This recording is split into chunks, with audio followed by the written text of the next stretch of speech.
extension algebra.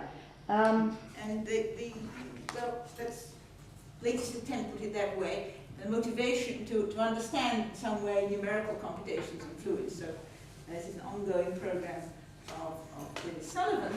Particular part I'm talking about is joint with Daniel and Dennis Sullivan, of course. So okay, let's start with a PDE, say Navier-Stokes equations for invertible fluids. We want to find some way of discretizing it. So as it stands, it's an equation for velocity field, a function of space and time.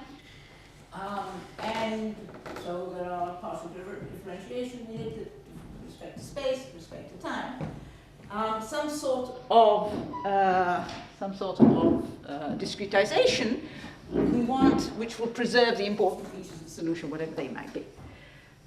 So what this would do, if we discretize in the spatial directions, it would produce an ODE. Time will still be a continuous parameter, an ODE evolution in time of a function on lattice points. And the derivatives in space will, say, in the standard discretization, one would change to divided difference, or maybe you could symmetrize it. But in any form that you do that, what the problem that arises is there will be different equivalent forms of the continuous equation which may discretize to inequivalent discretized systems. So, for example, these are two forms of the two equivalent forms of the Navier-Stokes equation, convective form and conservative form, and these forms are equivalent using some sort of vector calculus identity, but when you discretize them in a standard way, say using what we just said, you'll end up with inequivalent forms. Why? Because now the standard vector calculus identities won't hold. Namely, the basic identity you need to use is differentiation of a product, Leibniz, in other words. So the fundamental problem is Leibniz. If we look at one-dimensional case, you can already see it happening. If you take the simplest discretization, it's a divided difference, then you see that it does no longer holds. You can fix it many different ways. So you can fix it by changing this g to g of x plus h. It's now no longer symmetric, but it's true. Or we could have fixed it the other way. Or you can not fix it and just admit there's an error, and then you can look at the error term. So all these are different ways of dealing with the situation, which we can look at a little bit more intelligently using ideas from algebraic topology. Okay, so let's start again. We want to discretize an equation of this form. So instead of thinking of u as just a function of time and space, we can think about it as a time-dependent differential form. So now we have differentiating with respect to time, but instead of the spatial derivatives, we have an exterior d, we have a wedge, and maybe we also need star if we're going to be able to write down equations of this form. And okay, let's have periodic boundary conditions so that at least something is finite. So if we look at the differential forms, with respect to wedge and exterior d, then they form a differential graded algebra, meaning that we have resistivity, we have associativity, and we have Leibniz. Okay, so unfortunately, this is infinite dimensional. According to folklore, it's impossible to construct a homologically faithful finite dimensional algebraic model of differential forms which preserves all three of these properties. But that's what we're going to try to do. At least we're going to try and produce one which is good enough for producing models, say, of the Euler equation, Navier-Stokes.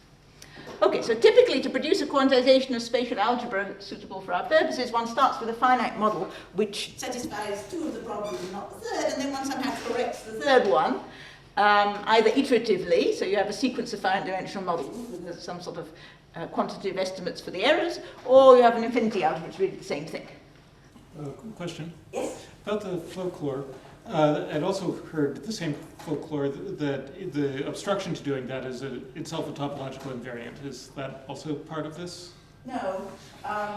Yes, I mean, I could get lost trying to explain to you in the simplest case why you can't do it. And so somehow the folklore hasn't been written down, but I tried to write it down at some point, and well, one can, but yes, I mean, there is some. Okay. I'll ask you where to read that. That's not really the problem, I think. Okay. Yes, I mean, it's not.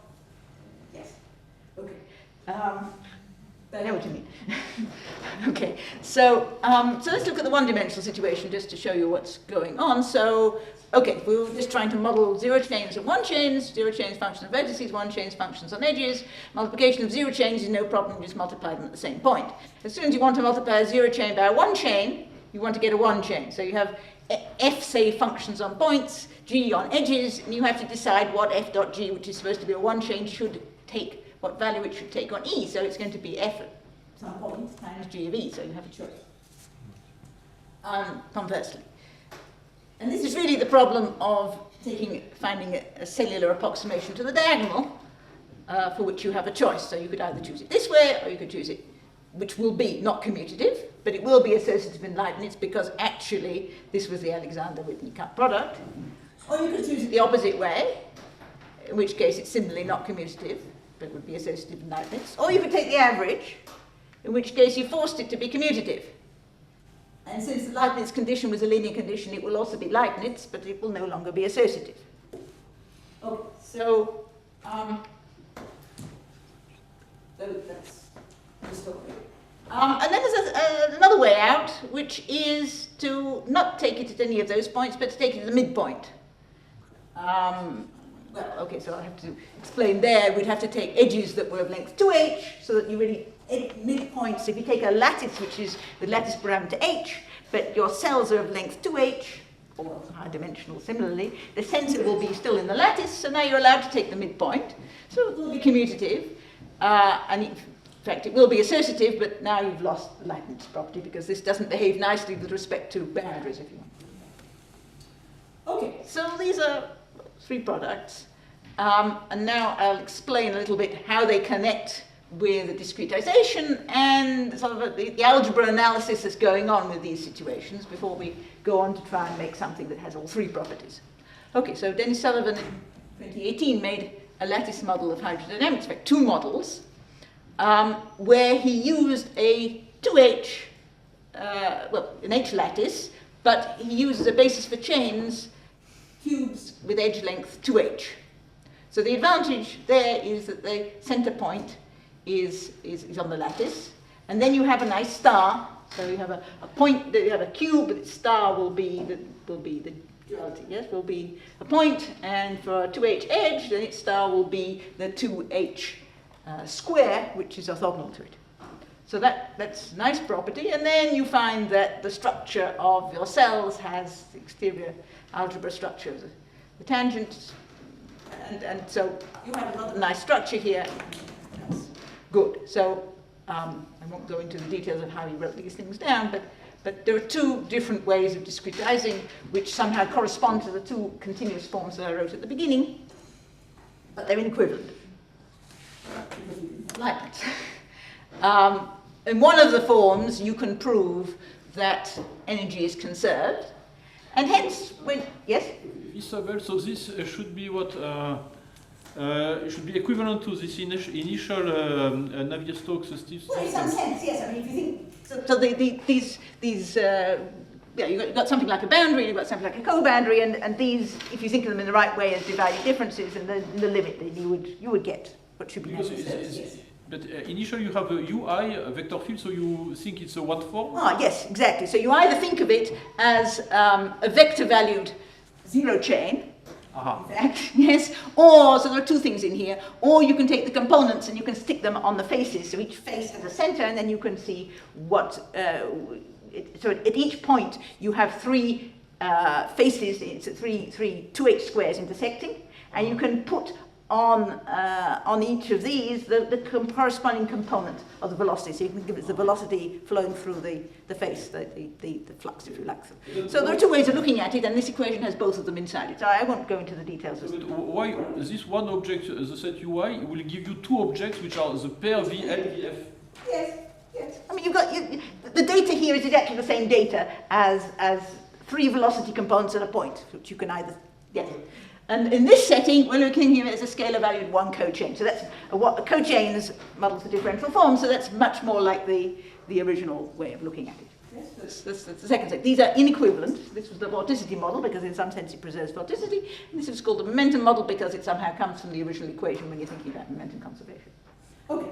whatever. These two, so these were implemented computationally with Daniel Ann and Alice Kwan, and the momentum model blew up, and the finite time and the vorticity model seem to be much more stable. Why is it more stable? Because there is some exact energy conservation, so it makes sense that it would be stable. Okay, but it's still not very satisfying because we have two models which are inequivalent. Okay, so now if one can study in more detail this structure of the commutative associative products. You know, we're multiplying forms at the center and they disobey Leibniz. And a nice structure you can get out of that. So in a more general setting, if you have a graded vector space, so this would be, say, our space generated by chains or co-chains, depending on what setting you're in. So remember, you see these two models here. One was in chains and one was in co-chains. So we go back here. So we're now going to look at the general setting where you have a graded vector space with a commutative associative multiplication, a D whose square is 0 but does not satisfy Leibniz. What does it mean, doesn't satisfy Leibniz? That this difference is non-zero. So this difference is in some sense the bracket of D and M. So this is the error from Leibniz. If D2, this D2 was 0, you would have a differential graded algebra. Okay, so now you can look at a second cumulant. The second cumulant is the sum of these terms. And if D3 is 0, you would have a BV algebra. And you can define similarly arbitrary cumulants. Now, if you take cochains with the wedge, as we were just talking about, and delta, then you will find that you can compute those higher cumulants. And in some sense, the kth highest cumulant will be divisible by h to the k minus 1. So what does that mean? It means that when k is 2, say, d2, will go to 0 when h goes to 0. D2 is 0 means you have Leibniz satisfied, so you have a differential graded algebra. You do the same story with chains, you find it's divisible by h to the k minus 2, which means that when k is 3, it will go to 0. So this is, you get differential graded algebra of differential forms, and here D2 is non-zero, so this gives you a Lie bracket of vector fields, and D3 does go to 0, and so goes to the BV algebra of polyvector fields. So you've already got all this structure just looking at a lattice and multiplication on cells defined at the center. Okay, and it happens that this does have, there's a renormalization. You can if you have a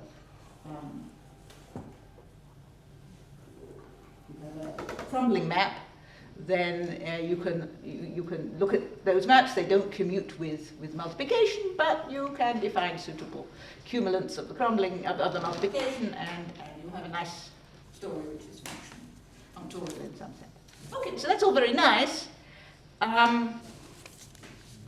but we don't have Leibniz.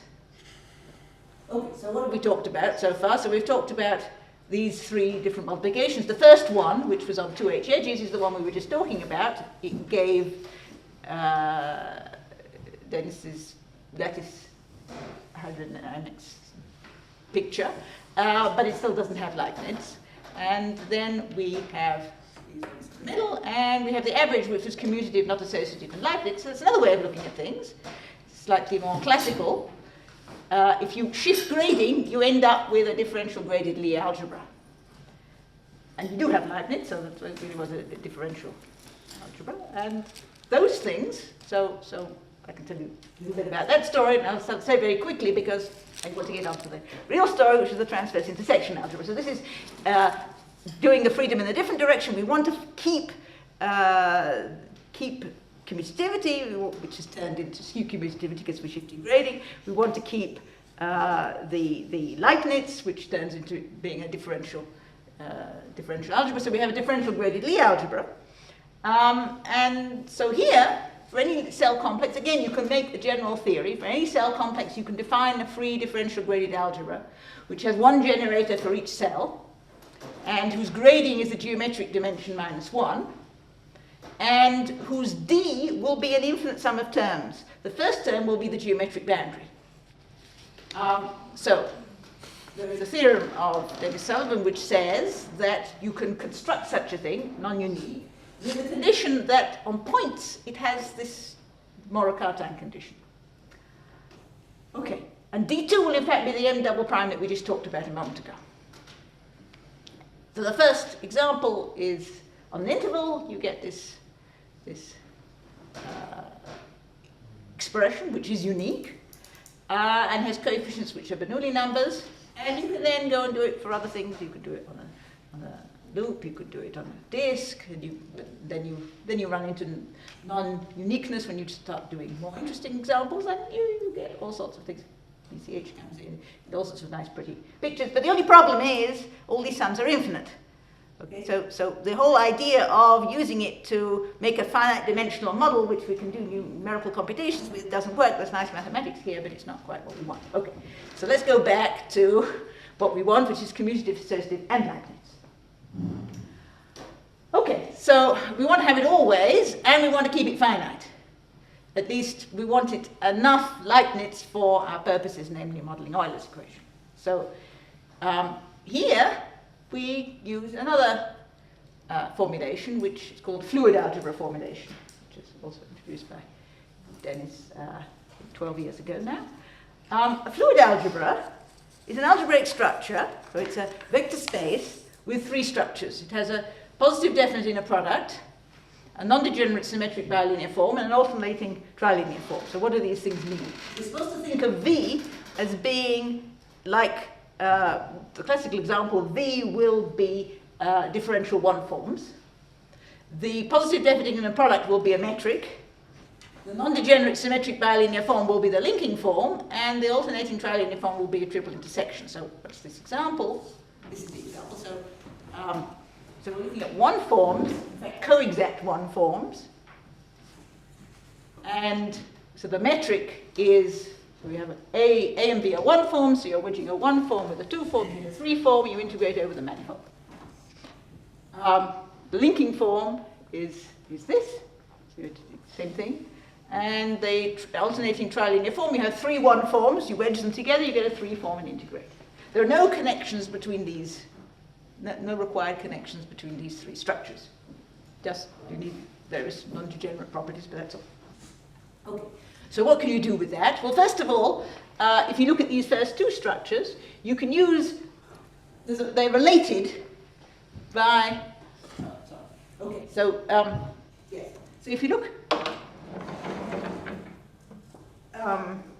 at the definition of the linking form, then you see it's symmetric. If I took BA, I would get B wedge DA. Okay, so if I take this minus A wedge DB, then this is just by Leibniz, it would be that. So this is DA wedge B minus A wedge DB. Which is exactly what we've got, and then by Stokes, so this will be the boundary. Well, if we had no boundary, it would be zero. So the symmetry is using Stokes and Leibniz, and obviously this form is alternating, is using associativity and graded commutativity. Okay, so we use all three properties just in stating the example. These two are related. And you can always do that. If you have a positive definite inner product, you can always represent any non-degenerate symmetric bilinear form as a bracket with something. So the combination of these two will define some operator. In this particular case, it's star D, which is the curl operator. Okay. And what's the point of having a fluid algebra? That whenever you have a fluid algebra, you can define a thing which we will call the associated Euler equation, and it will be defined here. So it's an evolution equation for an element in the vector space, which is defined like so. So x dot is defined by the property that it's pairing with any test z will be given by the triple bracket of x, dx, and z. I can write it down. Okay? Why is it called the Euler equation? Because in this classical example, that's what it is. So if you look at it,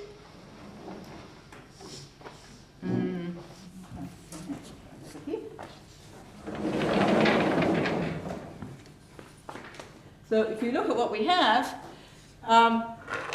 so we have that xz, so that's telling you that the integral of x wedge star z is supposed to be equal to the triple bracket of x, dx, and z. Okay, and d, remember, was star d. So we have that. This is a two-form. So we have a two-form wedge with a one-form. So we could just put stars in. So this would be also true. And we want this to be true for all z, well, for all z which are coexact one-forms. So that means that, sorry, this is x dot. So that means that x dot is star of this plus whatever it is which, when wedged with a star z, will always give 0, all z which are just coexact. And those things are things which are gradients. Okay, so that's exactly what we've got here. And this divergence condition is precisely, well, it's basically saying that it's d star is 0. Okay, so we have another way of writing Euler's equation in terms of fluid algebra. This fluid algebra, the classical example, is infinite dimensional. So what we want now is to make a finite dimensional fluid algebra, and then we could write down this equation, and we would have a finite dimensional model. What's nice about this form of an Euler equation which comes from fluid algebra is that you have automatically invariance. You have invariance of energy, which just comes, so if you just take xx, which is the energy, so that's the integral of, yes, of the velocity squared over the whole manifold. So it's going to be twice x dot x. By this equation here, that's going to be x dx x. And by the antisymmetry, this has to be 0. And the same is true of helicity. So automatically, you get invariance of these quantities. Okay, now, yes, so what I said here is that this is equivalent to, well, what we had over there. So we had star of x wedge dx plus dt. So then if you think about it, so we are living in one forms, and in Hodge theory you can write a one form as an element of the image of D, plus an element in the image of D star, plus harmonic. Okay, so we'll ignore the harmonic part, which will be finite dimensionals. And so basically, this is telling you that x dot had to be in the original space, V, and V, remember, were coexact forms. So x dot, in fact, will be the projection of this thing onto the image of D star. Okay, so I'm telling you that just because the same story will happen in the finite dimensional version or not. Okay, so what do we want to do? We want to somehow make a finite dimensional version of this. Now, differential forms, well, rather than working with differential forms, we will work in a dual picture on chains. So differential forms with everything that came into here where the D and the wedge, well, there's a star, but okay. So instead we're going to have the boundary and what we call transverse intersection. Okay. So now, classically, if you have transverse intersection of two chains, say, picture like this. So here you nicely see Leibniz in that the intersection of these two surfaces will be the edge, whose boundary is a different from the point. And the points are precisely the intersection of the, say, for example, Q is the intersection of B with the boundary of A, alpha. And so that's exactly. Is it supposed to be a new fluid algebra equivalent to the previous one, or? Well, so far I haven't done anything. I mean, I'm going to make a fluid algebra, a new one. Yes, it's not the original one, but at the moment I'm just looking at the geometry of intersections. It's classical intersections. All the symbols here mean what you think they mean. Okay, so far. Okay, and linking number, the classical linking number means in a case where you really have links, yes, and so if this was bounding a surface, then you could take the intersection, just count intersection points, and symmetry will follow exactly in the same argument as we wrote down here, using, if you like, Leibniz, and the fact that the boundary of any Boundaries come as pairs of points which come with opposite signs, and that's equivalent to your Stokes theorem. Okay, so now we actually start trying to construct a new fluid algebra, and we do it by constructing what we call a transverse intersection algebra.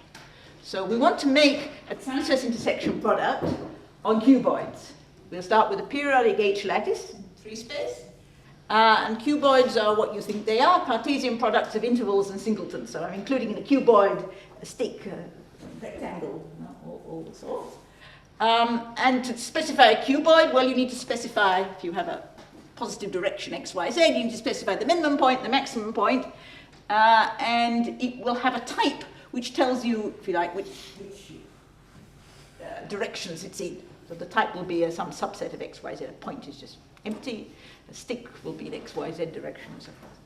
Okay, so 2 cuboids, we'll say, intersect transversely if geometrically, if you take their closures, they intersect, and their tangent spaces span the whole space. We'll say they're in general position if they intersect transversely, and also all their faces either intersect each other transversally or not at all. So in other words, you take a face of one and a face of the other, either they disjoint or they intersect transversely. So what does that mean? So geometrically, these are all the types of transverse intersection you could have in 3 dimensions. I'm sorry, in general position. Not being in general position means something else. So for example, these are not in general position. Okay, so, being in general position, in particular, means that the intersection will have the dimension you thought it had. So if you have something, sorry? No? Maybe it's this? Yes. So additionally, we would like, so I talked about cuboids, but we'd like to have some sort of linearity. We'd like a big cuboid to be actually the sum in the algebra of the elements of the algebra vector space that correspond to all the cells. So we want to be able to decompose and literally write it as sum of the cells. Okay. So the point about general position, as I just said, is that the intersection should have the dimension of the intersection should have the type of in such a way that the codimension adds. So if we go back to the general position one here, then this was codimension 1, this was codimension 1, and of course this is codimension 2. If you go to where it's not in general position, then these 2 things are a codimension 1. The intersection ought to be codimension 2, but geometrically we have a point. So we have to somehow make a new element. This intersection should not be a point. The closures of the 2 cells geometrically do intersect. So we have to make an ideal element which has the direction of this, because if I moved it slightly, then they would intersect in this direction. And I need an infinitesimal stick that's located geometrically at that point. And similarly for other non-general position intersections. So we have a whole lot of new infinitesimal elements. And the theorem is that you can do this. You can produce a finite complex, this E C star, which will be enlarged complex, which is such that there is a local transverse intersection, local meaning that intersections, the support of the intersection will be the intersection of the supports, and you have graded commutativity, where the grading is by the codimension. You have associativity. You have Leibniz on the original complex, not on the extended complex necessarily. You have the same, the transverse intersection will be symmetric under all symmetries of the lattice. An intersection will be non-zero for any basis elements which geometrically do intersect. And the intersection will be the geometric intersection for intersections in general position. Okay. And then, in order that we will be able to define something useful in fluid algebra from this, we'll need that this intersection will define a non-degenerate pairing. And for that, you find that you need a condition that the period of the lattice is odd in all 3 directions. Okay. And then we will find that it will also commute with the crumbling map, so you have a nice structure. Okay, so the proof of this is just by taking a tensor product of 3 columns and a 1-dimensional one. So I'll talk to you a little bit about the one-dimensional one. So what do we have in one dimension? We just have, there's the H lattice, nothing very much. We have two generators, points, and we have 6 H sticks. Okay, the boundary map is what you thought it was. And now intersections in general position. Well, you can't have any intersection in general position with just 2 H sticks, because they are naturally, H sticks either they don't intersect or they will have a common vertex. But if you take sticks that are longer than that, these will be in general position. And of a point and a stick, well, if it's somewhere in the middle, then these will all be in general position. So that means that we'd like our intersection to be such that the intersection of these two is this literal geometric intersection. Okay. So these are not in general position, and we're going to have to define them. Okay, so let's start with what we just said. If the theorem was true, what would the algebra have to be? What would the intersections have to be? So let's start on the right-hand end, it's the simplest. This is a sum of 2 cells, so it should be the sum of these 2 intersections.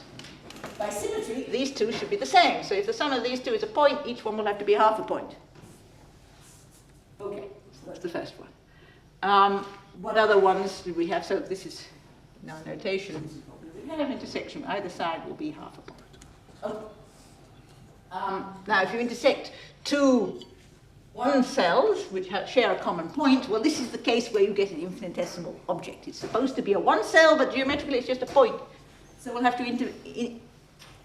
invent a new generator, an infinitesimal stick, and that might as well be it. No point in calling it twice it. Let's just call that the infinitesimal stick. So we'll denote that by A. And now we're left with only one product not defined, namely that one. So let's go back to this. Now, this is a sum of 3 sticks. This is a sum of 3 sticks. So if you multiply them, you'll get a sum of 9 intersections, but smallest person is 0. Because they don't have any geometric intersection. These are the only 3 that don't. This, we already just said, is an infinitesimal stick at this point. This is an infinitesimal stick at that point. This, we don't know what it is, but the sum had better be that. So that tells us that the intersection of a stick with itself must be this. Now we've defined everything so far. Yes? And what if we decide to intersect an infinitesimal stick with something? Exactly. So what we've defined just now are this, and that. And now, just exactly right. We have to intersect these infinitesimal sticks with things. Okay, so we'll use a sensitivity. After all, we'd like that to be. So for example, if we intersect a point with an infinitesimal stick, so we want a point with an infinitesimal stick. Well, we just said an infinitesimal stick is the intersection of a stick on this side and a stick on this side. About sensitivity, if you're going to bracket it this way, a point with a stick is half a point, the other side is a quarter of a point, so that's what we're going to get. Okay, and you carry on, you can do all the others that way. Unique. So we now have associativity, we have commutativity. All you have to check is Leibniz. So you go and check Leibniz, and well, for Leibniz, of course, we need to know the boundaries. We knew the boundary of this, we need to know the boundary of this infinitesimal stick. And since it's infinitesimal, it makes sense it would be 0, because it's the difference between the endpoints, which are both at A, so it should be 0. So you then check it and you find that it doesn't work in these 2 cases. So for example, here, the boundary of this is 0. On this side, it should be the boundary of this, which was 0, intersect something, plus this times the boundary of that, which is a difference of 2 points. One of the points is far away, so it doesn't intersect. The other point has an intersection, which is half a point, so it doesn't work. And then you remember that the theorem didn't say that it would work, that Leibniz worked on the extended complex, only on the original complex. Okay, so this only works on C, not on EC. Okay, so that is what you have with all these other properties. And then all you have to check is that associativity really holds for all the combinations, and then you take the product and dimension it, because that's what we're working in if we want to do fluids. And then you can go to something which is slightly smaller, where Leibniz will hold without reservation. So what is this? So now we're going to say, let's take 2h squares. So these generators of 2h squares. So if we intersect 2h squares, then we can certainly never get to something three-dimensional. So we have the 2h squares. We didn't have to add any ideal elements to this. Intersections of 2h squares, well, if you take two that just intersect with an h stick in between, you'll get an h stick. You could have them intersecting. You could have them intersecting like this, in which you'll get an infinitesimal stick. And that's all. The only ideal elements you'll get will be in dimension 1. And then you'll see that the only non-zero products with something in the ideal element in dimension 1 will be with a square, with dimension 2 in other words. Those intersections will have dimension 0, and therefore Leibniz is trivial in this case. So there's no non-trivial Leibniz apart from the ones which are in the original complex, and therefore it holds. So in fact now we have commutativity, associativity, and Leibniz on the whole complex. We don't have 3 dimensions involved, but we didn't need it because velocity flows. Now the velocity is a one-dimensional object, or it's dual. It will be a two-cell, two-chain. So that is all we need. Okay, so now we have what we wanted. Grading is by codimension. The boundary is a geometric boundary, except for the ideal sticks, which are 0. And now we can actually write down what it looks like in 3 dimensions. So the only non-trivial intersections are going to be 1 with 2. So I now have both sticks which are normal H sticks and these infinitesimal sticks. And so, well, none of these are in general position. This would be if it went right through, then it would be 1. But it's only halfway through, it's a half. If the stick touches at a boundary, it'll be a quarter. If a corner, it's an eighth. And then the ideal ones are a half of those. Okay, and then the intersection of two squares. This is the one in general position. This gives you an infinitesimal, and this gives you, well, exactly what we talked about before. Remember, we've tensed it up by 3 copies in order to get this definition. But again, we'll have a stick. We'll have a normal 2 stick, and then minus 2 infinitesimal sticks. Okay, so that's the multiplication. And the F was for fluids. Okay, so now we want to make a fluid algebra out of this. So what do?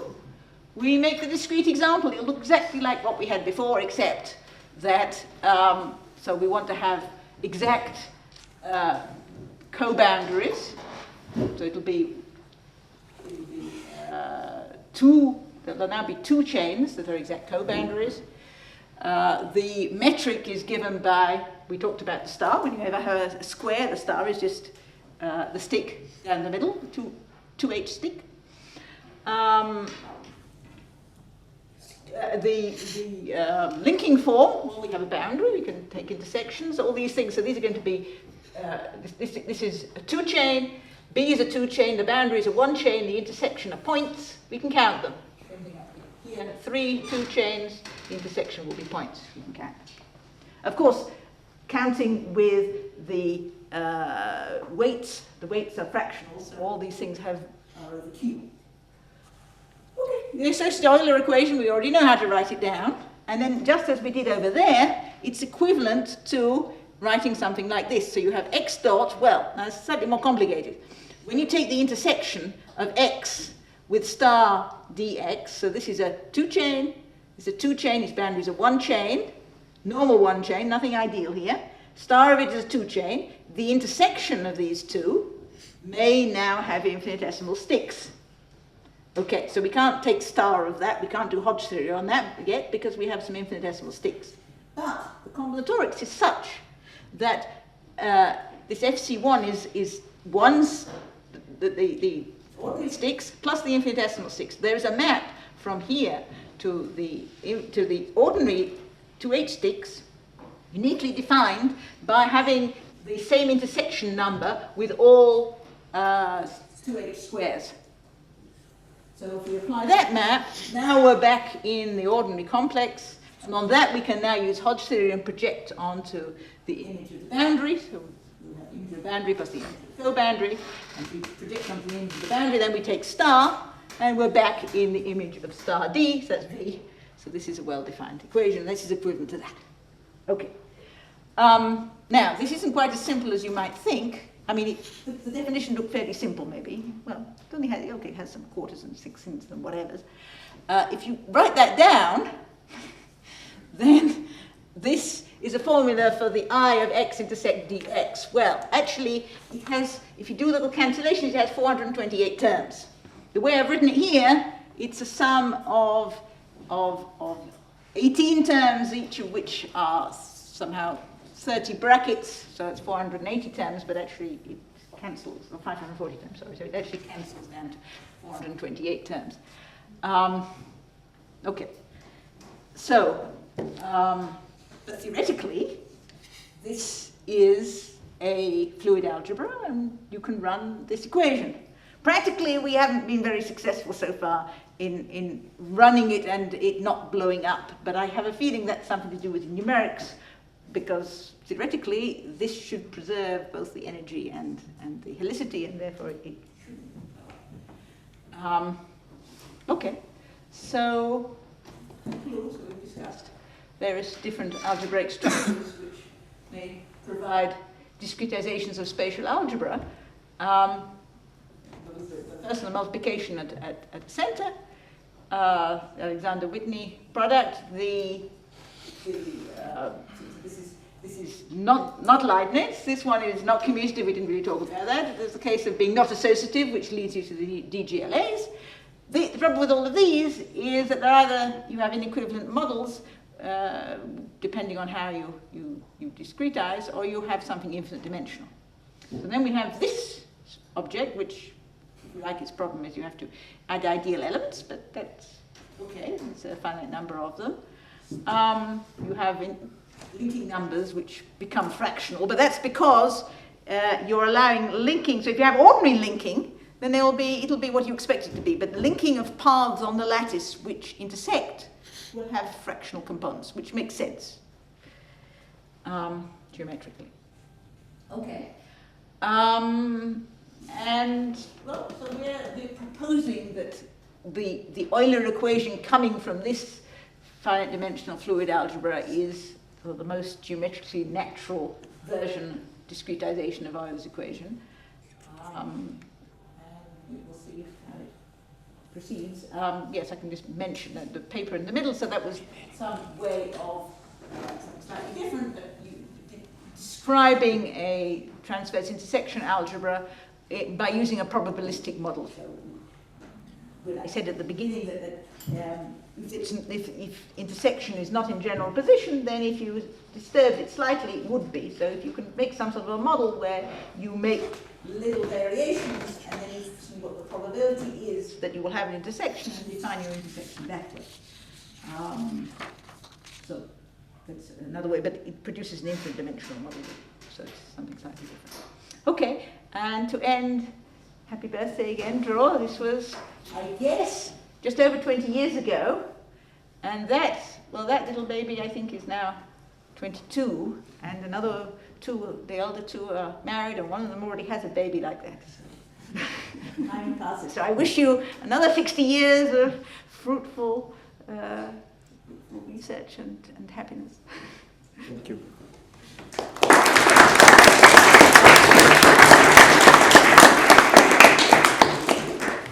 Do you have any? So you were focusing on the three-dimensional case, Yes. but some of this, like the EC, obviously generalized to arbitrary dimensions. Yes. So there, yes, thank you. So when above 2/3 of the dimension, I mean, if you cut it off so it's below 2/3 of the dimension, you get exactly the same story working. So in 6 dimensions, you can go up, you can take the piece up to dimension 4, and you can get something which is very commutative, associative, and Leibniz. On the nose for everything without the restriction that... Yes, the integer part of 3, yes. Okay. What about in 2 dimensions? Like, I know there's a lot of work on 2 dimensions Well, specifically. it goes to 1, and now you've lost everything. Sorry?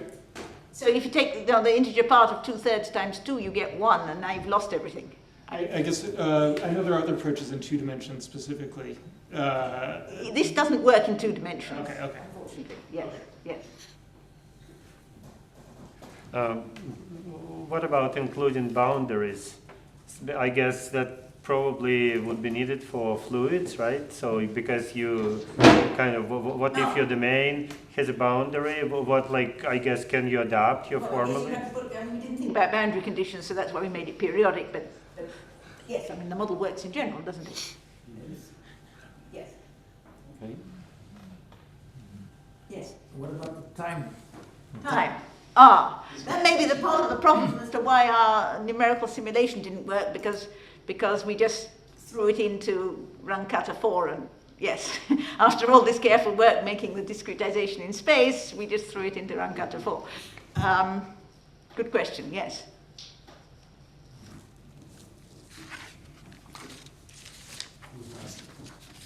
Yes. This is going further, but what about like more general solid compositions? Like other. Work. Yes. I mean, I had a student try. I thought it would be rather easy. I had a student work it out in 2 dimensions with a hexagonal lattice, and it turned out to be terrible. I see. Or triangular, I guess. But yes, I mean, it worked in the end, but it was not obvious. Okay. So maybe we were looking at it the wrong way. But this was over a year ago. Maybe if I thought about it again, it would be easier. But at that point, it wasn't. But it should. In principle, maybe if you combine with a probabilistic model, I mean, if you look at it the right way, there should be a way of defining it that will just work. Yes.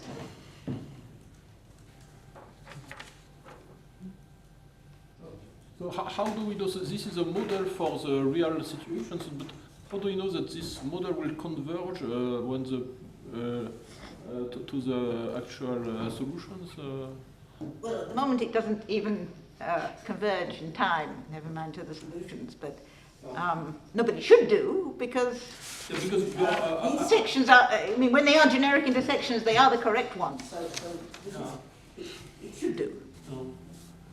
Because there is a theoretical problem to prove that what you are doing converges to something, even without solving it, in fact. Yeah? Yes, well, again, it depends on initial conditions, depends on how you state the problem, yes. We haven't got to the point of actually being able to shed any light on anything of that sort, but yes, one hopes to, yes. Any other questions? If not, let's thank Ruth again.